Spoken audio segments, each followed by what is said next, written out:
ആഗോളതലത്തിൽ Indian cinema തലയെടുപ്പോടെ നിന്ന വർഷമായിരുന്നു 2024. അതിന് കാരണമായത് ഈ വർഷം പുറത്തിറങ്ങിയ വ്യത്യസ്ത പ്രമേയങ്ങൾ സംസാരിക്കുന്ന സിനിമകളാണ്. അതിൽ 3 സിനിമകൾ ആഗോളതലത്തിൽ വലിയ രീതിയിൽ ചർച്ചയായിരുന്നു. Laapataa ladies, all we imagine as light, girls will be girls. ഈ 3 സിനിമകൾക്കും ചില സാമ്യങ്ങളുണ്ട്. 3ഉം സംവിധാനം ചെയ്തിരിക്കുന്നത് സ്ത്രീകളാണ്. 3 സിനിമയും പറയുന്നതോ സ്ത്രീകളുടെ കഥയും. സ്ത്രീകളുടെ കഥ പറഞ്ഞ ഈ സിനിമകൾ ഇത്തവണ ആഗോളതലത്തിൽ വലിയ ചർച്ചയായിരുന്നു. കിരൺ റാവു, പായൽ കപാഡിയ, സുജി തലാട്ടി എന്നീ 3 സംവിധായകർ ഇന്ത്യയെ ആഗോളതലത്തിൽ ഉയർത്തിക്കാട്ടിയിരിക്കുകയാണ്. അന്താരാഷ്ട്ര ചലച്ചിത്രമേളകളിൽ പ്രദർശിപ്പിക്കുകയും ചർച്ചയാവുകയും പുരസ്കാരം ലഭിക്കുകയും ചെയ്ത ചിത്രങ്ങളാണിവ.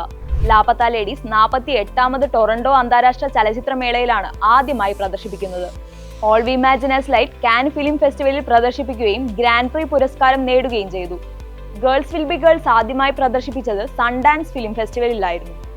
അവിടെ മത്സര വിഭാഗത്തിലാണ് ചിത്രം പ്രദർശിപ്പിച്ചത്.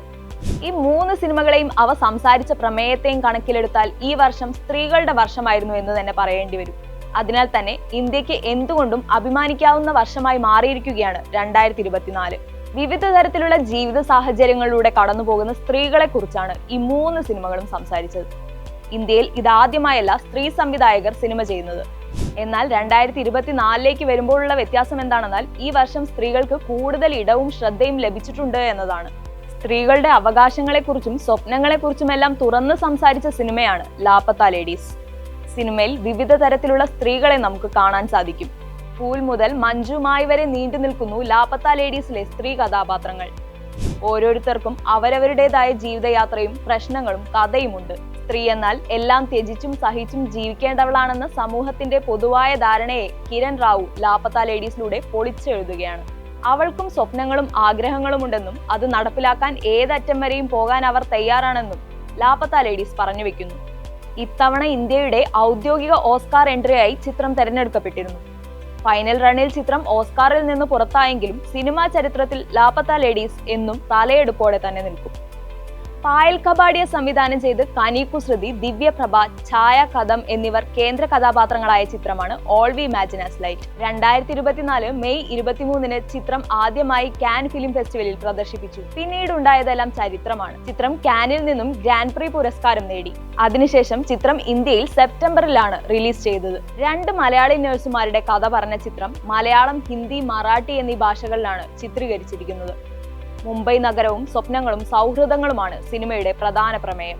ഒരിക്കലും ഉറങ്ങാത്ത നഗരം എന്നറിയപ്പെടുന്ന മുംബൈയിൽ ഒരു പിടി സ്വപ്നങ്ങളുമായി വന്നെത്തിയ 3 സ്ത്രീകളുടെ കഥയാണ് ചിത്രം പറയുന്നത്. പ്രഭ, അനു എന്നിവരുടെ സൗഹൃദവും അവരുടെ ജീവിതവുമെല്ലാം all we imagine as light നമുക്ക് മുന്നിലേക്ക് എത്തിക്കുന്നുണ്ട്. മുംബൈ നഗരത്തിനുള്ള ഒരു കവിത പോലെയാണ് പായൽ ഈ സിനിമ ചെയ്തിരിക്കുന്നത്. 16 വയസ്സുകാരിയായ മീരയുടെയും അവളുടെ അമ്മ അനിലയുടെയും കഥയാണ് ഗേൾസ് വിൽ ബി ഗേൾസ്. ഒരു കമ്മിങ് ഓഫ് ഏജ് ഡ്രാമയായ ഈ ചിത്രം സംവിധാനം ചെയ്തിരിക്കുന്നത് സുജി തലാട്ടിയാണ്. കൗമാരക്കാരിയായ മീരയുടെ പ്രണയവും ലൈംഗിക ഉണർവിനെയുമാണ് സിനിമയിലൂടെ സുജി പ്രേക്ഷകരിലേക്ക് എത്തിക്കുന്നത്. മീരയ്ക്ക് എല്ലാത്തിലും മികച്ചതായിരിക്കണം എന്നാണ് ആഗ്രഹം. അത് ലൈംഗിക ബന്ധത്തിലും അങ്ങനെ തന്നെയാണ്.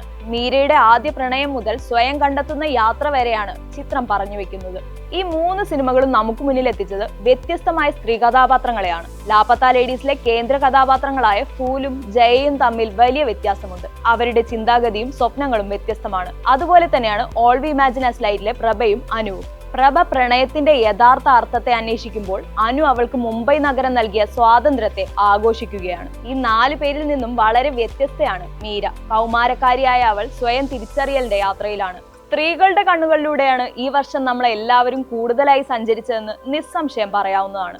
അതുകൊണ്ട് തന്നെയാണ് കൂടുതലായും മെയിൽ ഗേസിലൂടെ മുന്നോട്ടു പോയിരുന്ന സിനിമയെ ഫീമെയിൽ ഗേസിലൂടെ അവതരിപ്പിച്ച വർഷമായി 2024 മാറുന്നത്.